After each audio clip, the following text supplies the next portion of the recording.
오늘 히브리서는 이렇게 말씀합니다. 예수님이 이 땅에 대제사장으로 오셔서 오늘 본문에 장래 좋은 일을 행하셨다. 장래 좋은 일이 무엇입니까? 미래에 우리가 해결할 수 없는 죄의 문제, 죽음의 문제를 예수님이 대제사장 되신 그분이 해결해 주셨다는 것입니다.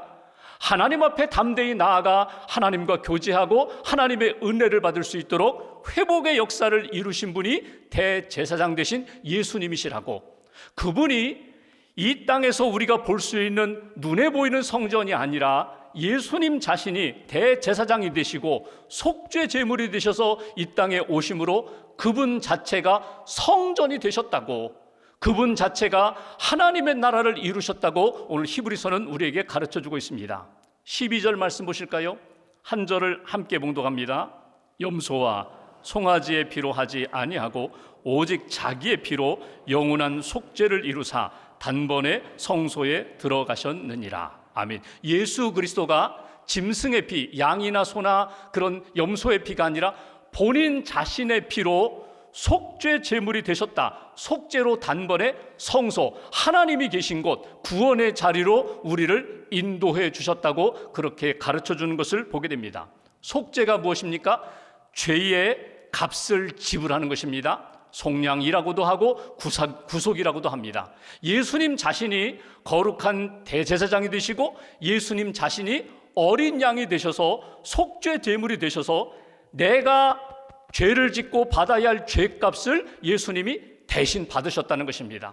십자가에서 피 흘려 죽으심으로 죄의 결과는 죄의 삭슨 사망인데 내가 죽어야 할 자리에 예수님이 대신 속량이 되셔서 속죄 제물이 되셔서 죽으심으로 우리의 모든 죄를 다 씻어 주셨다. 단번에 제사장들은 죄를 지은 사람들이 매번 죄를 지을 때마다 제사를 드리면서 속죄 제사를 드렸는데 예수님은 단번에 온전한 영원한 속죄 제물이 되셔서 피 흘려 죽으심으로 우리의 모든 죄를 다 깨끗하게 씻어 주셨다. 이것이 우리에게 주시는 첫 번째 메시지입니다. 예수님의 피가 내게 어떤 영향이 있는가? 예수 그리스도의 보혈이 내 인생과 우리 역사에 어떤 능력으로 나타나는가? 첫 번째 주시는 메시지, 예수님의 피가 우리의 죄를 다 씻어 주십니다. 용서해 주십니다. 다 사해 주셨습니다. 이것이 우리에게 주신 복음입니다. 내가 해결할 수 없는 문제, 죄의 문제, 죽음의 문제, 내가 씻을 수 없는 그 죄와 죄책감의 문제를 예수님이 십자가에 달려 돌아가심으로 우리의 죄를 대신하여 죽으심으로 피 흘리심으로 내 모든 죄값을 주님이 치르셨다는 것입니다. 구약의 제사 제도는 여러분 제사를 드림으로 속죄 제물을 드림으로 피 흘려 죽임으로 그 죄에 대한 용서함을 받았어요. 예수 그리스도께서 단번에 죽으셨다. 오늘 말씀 이어지는 히브리서 9장 22절에 보면은 이렇게 말씀합니다. 율법을 따라 거의 모든 물건이 피로써 정결케 되나니 피 흘림이 없은즉 사함이 없느니라. 피 흘림이 없은즉 사함, 용서함을 받지 못한다는 것입니다. 예수님이 피 흘려 죽으셨기 때문에 예수님이 나를 대신한 죄값을 치르셨기 때문에 내가 용서함을 받는다는 거예요. 이건 하나님이 정하신 법이에요. 구약의 율법, 무엇을 하라 하지 말아라 도덕법만이 아니라 구약의 제사법을 주셔서 누구든지 죄를 지은 사람들은 제사장과 함께 제물을 가지고 나오면 제사를 드려 양을 죽여 제사 피 흘리면 하나님이 용서해 주신다는 것, 이게 은혜의 법이거든요. 이게 율법이거든요. 오늘 예수님이 우리에게 죄값을 대신 치르셨다, 이 말씀은 여러분 이렇게 생각해 보시면 돼요. 예수님의 피 흘림이 있었기 때문에 나와 모든 인류의 죄가 다 용서함 받을 수 있는 문을 열어주셨다는 거예요. 제사장이, 오늘 죄인이 제사장 앞에 나옵니다. 양을, 흠없는 어린 양을 가지고 나옵니다. 제가 지난 밤에 이런 죄를 지었습니다. 제가 어제 이런 죄를 지었습니다. 율법을 어겼습니다. 하나님이 하라고 한 것 하지 않았습니다. 하지 말라고 한 것 범했습니다. 그 죄를 고백하면 그 양의 머리에 모든 죄를 다 전가시켜요. 머리에 손을 얹고 안수기도를 합니다. 그 모든 죄를 다 양에게 전가시키고 양을 죽여서 그 피를 가지고 제단에 뿌리고 죄인에게 뿌려요. 그리고 하나님 앞에 이렇게 고백합니다. 하나님, 이 사람의 죄가 저 양에게 전가되어 양이 죽음으로 피 흘림으로 이 모든 죄값을 치렀습니다. 이제 용서해 주옵소서. 이게 속죄의 제사거든요.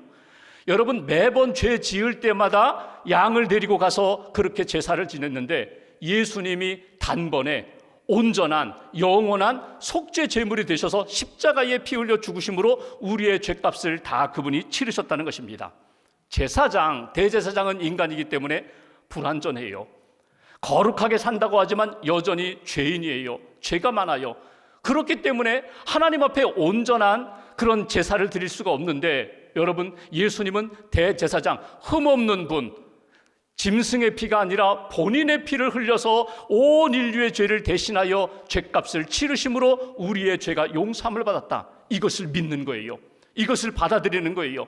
2000년 예수님이 십자가에 달려 돌아가실 때에 나도 내 죄도 거기에서 십자가에 달려 돌아가셨습니다. 예수님이 십자가에 피 흘려 죽으심으로 내 모든 죄가 용서함 받았습니다.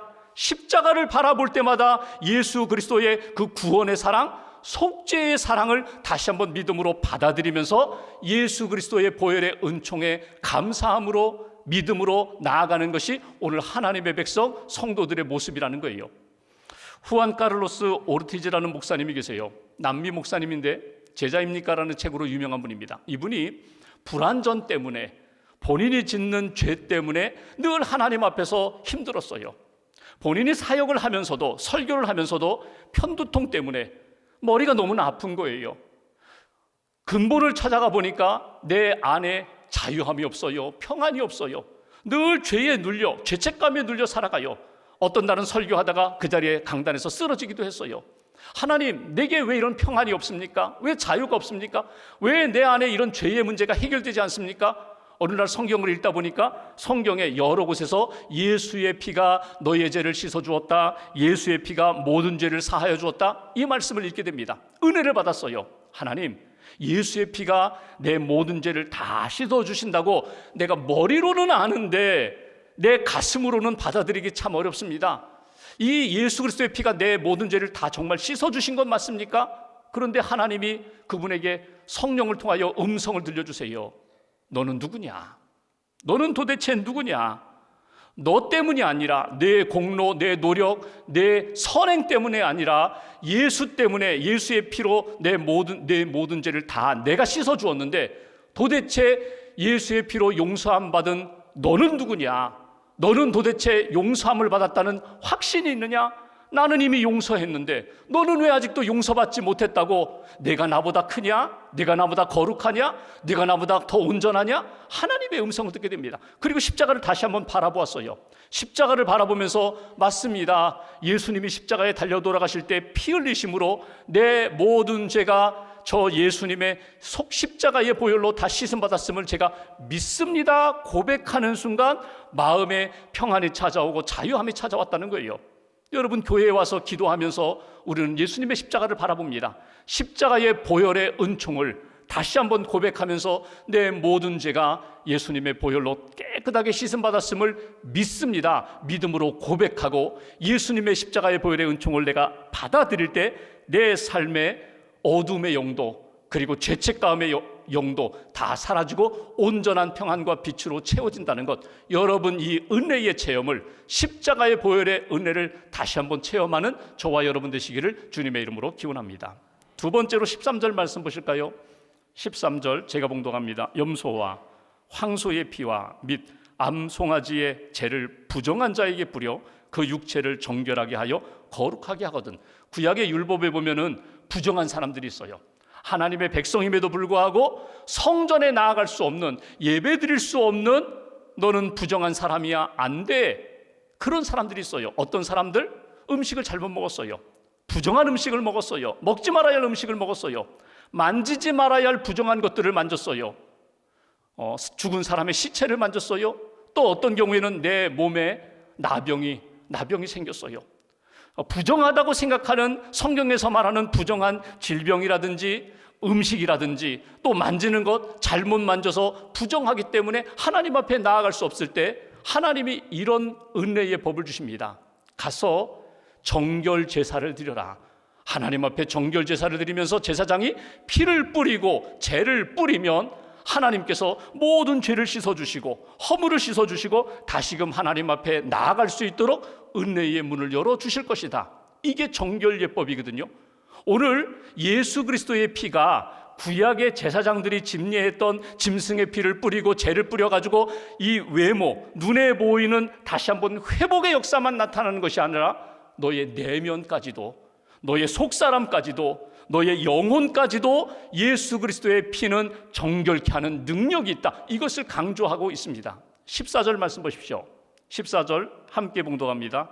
하물며 영원하신 성령으로 말미암아 흠없는 자기를 하나님께 드린 그리스도의 피가 어찌 너희 양심을 죽은 행실에서 깨끗하게 하고 살아계신 하나님을 섬기게 하지 못하겠느냐. 아멘. 여기 중반부에 보면 이런 표현이 있습니다. 그리스도의 피가 어찌 너희 양심을 죽은 행실에서 깨끗하게 하지 못하겠느냐. 예수의 피가 능력이 있는데 예수의 피가 우리의 외적인 거룩함 뿐만 아니라 내면 영적인 잘못된 양심까지도 예수의 피를 믿으면, 예수의 피를 받으면 깨끗하게 씻어주신다는 것을 너희가 믿지 못하느냐? 예수의 피는 정결케 하는 능력이 있어. 이것이 우리에게 주시는 두 번째 메시지예요. 예수님의 피가 우리를 외적으로 뿐만 아니라 내면 영적으로도 깨끗하게 정결하게 회복시켜 주셔서 하나님의 은혜의 보좌 앞에 나아갈 수 있도록 은혜를 베풀어 주셨습니다. 이것이 우리에게 주시는 두 번째 메시지예요.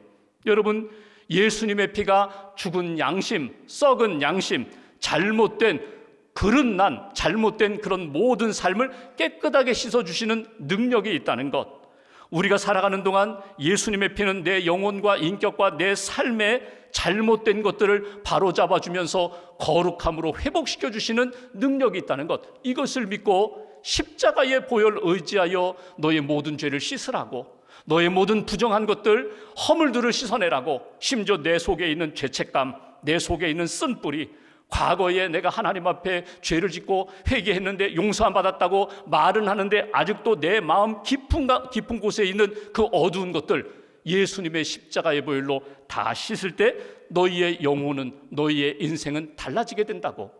예수님이 마가복음 7장에 이런 말씀하십니다. 우리 인생이 마치 우리 마음이 정원과 같은데 우리의 마음의 정원에 잡초가 무성해요. 쓰레기가 쌓였어요. 내가 심지도 않았는데, 내가 던지지도 않았는데 내 영적 상태가 잡초로 무성하고 쓰레기 더미에 쌓여 있을 때 어떻게 해야 된다고요? 잡초는 뽑아버리고 쓰레기면 치워야죠. 근데 여러분, 이걸 누가 도와준다고요? 성령님이 도와주신다는 거예요. 성령님이 어떻게 도와주신다고요? 예수 그리스도의 보혈의 은총을 믿으면 내 삶에, 내 내면에 있는 어두운 것들, 더러운 것들, 나를 힘들게 하는 것들 다 씻어주신다. 예수님은 구체적으로 내 내면에 있는 잡초와 같은 부정한 것들, 사람 안에서 나오는 정욕에서부터 나오는 것, 사람을 더럽게 만드는 것 12가지를 쭉 말씀하셨어요. 음란, 도둑질, 살인, 간음, 탐욕, 악독, 속임, 음탕, 질투, 비방, 교만, 그리고 우매함, 이런 것들이 내가 심지도 않았는데 내 안에서 계속 일어난다는 거예요. 그때마다 어떻게 하라고요? 예수님의 십자가의 보혈로 씻으라는 거예요. 성령을 의지하여 십자가의 보혈의 은총을 의지하면 내가 씻을 수 없는 그 죄악들, 씻을 수 없는 그 모든 것들을 깨끗하게 씻어주신다. 부정한 모든 것들 예수 그리스도의 피가 정결케 하심을 너희가 믿으라고. 여러분, 빨래할 때에 때가 묻었어요. 손으로 비비고 물을 묻혀도 잘 지워지지 않는데, 여러분, 빨래비누, 세탁비누 이렇게 문질러서 비비면 때가 쏙 빠지잖아요. 세탁기에다가 세탁물을 집어넣었어요. 반드시 세제를 넣잖아요. 옷감에 따라, 재질에 따라 맞는 세제를 넣고 세탁기 돌리면 어떻게 돼요? 깨끗하게, 흰색은 흰색으로, 하늘색은 하늘색으로 깨끗한 옷으로다가 세탁이 되잖아요. 여러분, 내 안에 있는 죄의 때, 내 안에 있는 묵은 때, 내 안에 있는 죄책감, 아예 내 몸에 달라붙어 있는, 내 생각에 달라붙어 있는 이 때를 어떻게 지울 수 있다고요? 어떻게 세탁할 수 있다고요? 예수님의 십자가의 보혈을 의지하여 이렇게 만지면 깨끗하게 지워진다는 거예요. 광고에 그런 것들 있잖아요. 어디 때가 묻었는데 세제 한번 이렇게 뿌리고 닦으면 새 제품처럼 깨끗하게 되는 것, 하나님이 본래 우리를 창조해 주셨던 그 본래의 모습으로, 본래의 마음으로 하나님은 정결케 하시는 능력이 있다. 마틴 루터가 종교개혁을 합니다. 성경을 번역합니다. 교회를 바르게 세우고자 합니다. 그런데 그가 이렇게 묵상할 때마다 자꾸 사단이 귀에 와서 속삭이는 이야기가 있어요. 아무도 모르는데, 다른 사람 모르는데 나는 안다. 너 어젯밤에 무슨 생각했는지 내가 다 안다. 너 사람들은 모르는데 지난주에 네가 무슨 일을 하고 다녔는지 나는 다 안다. 그 사단이 속삭이는 죄에 대한 이야기 때문에 막 견딜 수가 없는 거예요. 루터가 그래서 이런 고백을 합니다. 나는 정말 거룩한 사람이 될 수 없는가? 나는 정말 하나님이 기뻐하시는 사람이 될 수 없는가? 다른 사람들은 굉장히 박수치고 칭찬하는데 내 안에 있는 이 더러운 것들, 죄악으로 인하여 내 인생이 너무 힘들다. 근데 어느 날 꿈을 꾸는데 이런 환상을 보게 돼요. 사단이 칠판에다가 자기의 죄를 쭉 기록해 가고 있는데 한 손이 나타나서, 피 묻은 손이 나타나서, 손에 못자국 난 손이 나타나서 그 피 묻은 손으로 하나씩 하나씩 지워가는 거예요. 그 지워가는 모습을 통해서 루터가 깨닫습니다. 맞습니다. 내 죄에 대하여 내가 씻을 수 없고 해결할 수 없는데 예수 그리스도의 그 보혈, 피 묻은 손이 내 모든 인생의 더러운 것들을 지워주십니다. 덮어주십니다. 해결해 주십니다. 여러분, 이 아침에 고백하는 가운데 사람들에게 말하지 못한 내적 갈등이 있어요. 나만이 알고 있는 가슴앓이 하는 죄가 있어요. 연약함이 있어요. 주님께 맡기시라는 거예요. 주님, 십자가의 보혈로 덮어주세요. 예수님의 보혈로 덮어주세요. 예수님의 피 묻은 손으로 안수해 주세요. 예수님의 피 묻은 손으로 깨끗하게 씻어주세요. 내가 정결케 되겠습니다. 정직한 영으로 하나님을 섬기며 하나님 앞에 나가겠습니다. 이런 믿음의 고백이 저와 여러분들 가운데 다시 한번 회복되기를 주님의 이름으로 기원합니다. 한 가지만 더 보면 14절 후반부를 보십시오. 14절 후반부 제가 봉독합니다. 살아계신 하나님을 섬기게 하지 못하겠느냐? 무엇이? 예수 그리스도의 피가, 예수님의 피가 오늘 하나님을 잘 섬길 수 있도록 도우시는 것을 너희들이 체험하고 있느냐? 오늘 그 얘기예요. 내가 하나님 앞에 잘 섬기고 싶어요. 여기 섬긴다는 이 표현이 원문을 보면은요, 엎드려 절한다, 경배한다는 의미거든요. 하나님 앞에 누가 잘 섬기는가? 누가 잘 예배할 수 있는가? 예수 그리스도의 보혈의 은총을 체험한 사람, 예수 그리스도의 보혈을 의지한 사람이 담대히 은혜의 보좌 앞에 나아가 주님을 만나고 하나님을 높이고 영광의 예배를 경험할 수 있다는 것 너희가 알지 못하느냐? 예수님이 십자가 달려 돌아가실 때에 여러분, 성전에 있는 성소와 지성소 가로막고 있는 휘장이 찢어졌어요. 그리고 예수님의 이름으로, 예수님의 십자가의 은총으로, 예수님의 보혈을 의지하면 우리가 어디까지? 지성소까지 나아갈 수 있도록 문을 열어주셨어요. 내가 참된 예배자가 되어서 하나님을 만나고 그 임재하심 가운데 은혜와 능력을 체험하려면 여러분, 우리가 무엇을 가지고 하나님 앞에 나아가요? 내 노력, 내 의지, 내 것을 가지고? 아니에요. 오직 예수님 붙잡고 나아가는 거예요. 예수님의 이름으로 기도하고 예수님의 보혈을 의지하여 하나님 은혜의 보좌 앞에 나아가 주님을 만나고 주님의 은혜를 받는 거거든요. 오늘 세 번째 우리에게 주시는 메시지가 있어요. 예수님의 피의 은혜와 능력은 무엇인가? 예수님의 피가 우리로 하여금 참된 예배자로 하나님을 섬기도록 도와주십니다. 하나님의 사람답게 이 땅에서 거룩함으로 살 뿐만 아니라 하나님을 영화롭게 하는 참된 예배자로 우리를 이끌어 주십니다. 도와주십니다. 예수님의 피의 은혜와 능력이 바로 여기에 있다는 거예요. 여러분, 예수 그리스도의 보혈의 은총을 믿는 자, 예수 그리스도의 은혜 가운데 살아가는 자는 여러분 더 이상 죄의 종이 아닙니다. 하나님의 자녀로 살아갑니다. 죄에 눌려서 어둠의 세계 속에서 사는 인생이 아니라 빛의 자녀로 하나님이신 은혜 가운데 주님 앞에 영광 돌리며 사는 인생이 돼요. 여전히 부족합니다. 입술이 부족합니다. 잘 말할 줄도 몰라요. 기도할 줄도 몰라요. 믿음의 고백도 잘 못해요.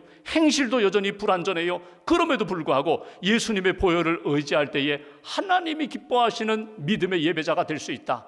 하나님이 기뻐하시는 성도다운 삶을 살아갈 수가 있다. 15절 말씀 보십시오. 결론적으로 이렇게 말씀합니다. 15절 함께 봉독합니다. 이로 말미암아 그는 새 언약의 중보자시니 이는 첫 언약 때에 범한 죄에서 속량하려고 죽으사 부르심을 입은 자로 하여금 영원한 기업의 약속을 얻게 하려 하심이라. 아멘. 예수님이 속죄 제물이 되셨어요. 나 대신에 죄값을 치르시고 속량하셨어요. 그 예수님의 십자가의 피를 믿는 사람들, 그 믿음으로 하나님 앞에 나아가는 사람들에게 영원한 기업의 약속을 허락하셨다는 거예요. 영원한 기업이 무엇입니까? 하늘의 기업이에요. 하나님의 자녀가 되고 영생을 얻게 되고 이 땅에서의 삶뿐만 아니라 영적인 삶에 있어서도 하나님이 기뻐하시는 길을 걸어갈 수 있도록 돕는 그 역사가 반드시 나타나게 된다. 여러분, 이 땅 살아가면서 무엇을 붙잡고 사세요? 무엇을 의지하며 사세요? 인생을 살다 보면은 믿음이 있노라고 하면서도 자꾸 이렇게 영적으로 나태해지고 영적으로 무기력해지고 자꾸 세상에 풍덩풍덩 빠지면서 성도답지 못할 때가 너무나 많아요. 하나님 앞에 참된 예배자로 하나님이 주시는 은혜 가운데 예배의 삶이 예배당 안에서뿐만 아니라 가정에서, 일터에서, 세상 속에서도 하나님을 영화롭게 하는 삶을 끝까지 잘 살아가려면 여러분, 우리 안에 예수 그리스도의 생명의 능력이, 그 보혈의 능력이 늘 살아있어야 돼요. 목이 마를 때 물 한 잔 마시면 시원하고 갈증이 해결됩니다. 여러분, 기운이 없을 때에 여러분 영양제 먹고 여러분 이온 음료 마시고 좋은 음식 한 그릇 먹으면 에너지가 생기잖아요. 영적으로 지쳤을 때 여러분 무엇을 붙잡아요? 영적으로 지쳤을 때 우리는 예수 그리스도의 십자가를 바라보고 십자가의 보혈을 의지합니다. 내 힘으로는 안 되지만 예수 그리스도의 피의 능력으로 나는 할 수 있습니다. 한국의 안요한 목사님이 계세요. 이분은 30대 후반에 시력을 잃은 분이에요. 안질로 인하여 시력을 잃어서 시각장애인이 되셨고 40여 년 동안 시각장애인을 돕는 사역을 지금도 하고 계신 분이에요. 이 목사님이 한 번은 정밀 검사를 받다가 의사 선생님이 깜짝 놀랄 이야기를 하나 해줬어요. 뭐냐면 선생님, 목사님, 수술 받으면 예전처럼은 아니지만 이렇게 볼 수 있는 그런 가능성이 있을 것 같아요. 한번 해보시죠. 수술 받아보시죠. 아, 그래요? 얼마나 드는데요? 그랬더니 그 수술비가 어마어마해요. 그때 이 안요한 목사님이 이렇게 말씀하셨다고 합니다. 저는 안 하겠어요. 저는 그만한 돈도 없고 만약에 그런 돈이 있다고 해도 저는 저 자신을 위해서 쓰고 싶지 않아요. 저는 만약에 제가 눈을 떠서 조금 더 밝아진다고 그러면 제가 돕고 있는, 제가 함께 울고 웃는 그분들에게 제가 무엇으로 제가 돕겠습니까? 저는 하나님이 육신의 눈은 흐리게 하셨지만 영의 눈을 뜨게 해주셨는데 저는 이대로 살겠습니다. 여러분, 이렇게 고백할 수 있는 비결이 무엇일까요? 예수님을 붙잡았기 때문이에요. 예수님의 십자가의 보혈이 그의 심령 가운데 살아있기 때문에 그래요. 나는 못해요. 나는 감당 못해요. 그런데 내 안에 예수의 보혈이 살아있다면 감당할 수 있어요. 끝까지 감당할 수 있어요. 이것이 보혈의 능력이에요. 영국의 백작 부인이었던 파워 코스트라는 부인이 있습니다. 이분은 신실한 크리스찬이에요. 백작, 귀족입니다. 부자로 살았고 아주 화려한 성에서 살았어요. 노년에 그가 임종의 시간이 되었을 때에 주변 사람들이 모였습니다. 무엇인가 말을 듣고자 모였어요. 힘들지 않으십니까? 괴롭지 않으십니까? 어디 편찮은 데 없으세요? 환한 얼굴로 이 부인이 이런 이야기를 합니다. 내가 인생을 살면서 많은 것 쥐어봤어요. 내가 부도 쥐어보고 명예도 쥐어보고 내가 지식도 쥐어보고 사람들의 존경과 인기도 쥐어봤어요. 그런데 내가 지금 그 많은 것들을 쥐어봤지만 다 소용없습니다. 진짜 마지막에 딱 붙들 것 하나가 무엇인지를 제가 깨달았습니다. 그것이 예수님밖에 없습니다. 예수님의 피밖에 없습니다. 요한일서 1장 7절 그 아들 예수의 피가 우리를 모든 죄에서 깨끗하게 하실 것이요. 그 고백을 했다는 거예요. 여러분 지금 무엇을 쥐고 계세요? 하나님이 여러분에게 맡겨주신 것 가운데 하나님의 영광을 위하여서 사용하고 있는 것들이 있어요. 그런데 시간이 지나면 내가 다 놓을 수밖에 없어요. 시간이 지나면 다 지나갈 수밖에 없어요. 근데 끝까지 내가 붙잡고 주님의 품에 안길 때까지 내가 놓치지 말아야 할 것이 있어요. 그것이 예수 그리스도의 피입니다. 교회는 왔는데 딴 생각하고 세상 생각하고 내 인생의 괴로움만 이렇게 늘어놓다가 가는 인생, 십자가의 보혈의 은총을 만나지 못하면 그것처럼 가슴 아프고 불행한 인생이 없어요. 주님의 보혈을 만나시라는 거예요. 주님의 보혈의 은총을 받으시라는 거예요. 예수님의 보혈의 은총으로 구원의 확신을 갖고 거룩함으로 하나님이 주시는 능력으로 하나님이 채워주시는 평안과 기쁨으로 하나님 앞에서 살아가는 인생, 한 주간 동안 이 길을 걸어가는 저와 여러분들 되시기를 주님의 이름으로 기원합니다.